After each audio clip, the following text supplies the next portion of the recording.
Hem d'estar al costat dels nostres majors, especialment dels dependents. Necessitem serveis professionals per a quan se n'anem a treballar els fills i les filles. La dependència acaba recaient majoritàriament sobre les dones que acaben deixant la seva feina o reduint la seva jornada per tal d'acompanyar el seu familiar que és dependent.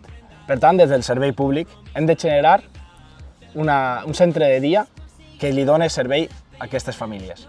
Sí, així ja necessitem un centre de dia per garantir una atenció integral, professionals especialitzats i tractaments i acompanyament per a les persones majors en situacions de dependència.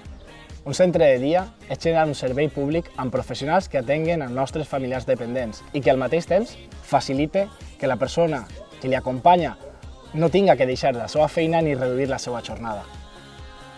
El que realment importa és garantir la millor atenció per a la gent major, millorar la seva qualitat de vida. Mira'm els ulls, estem plens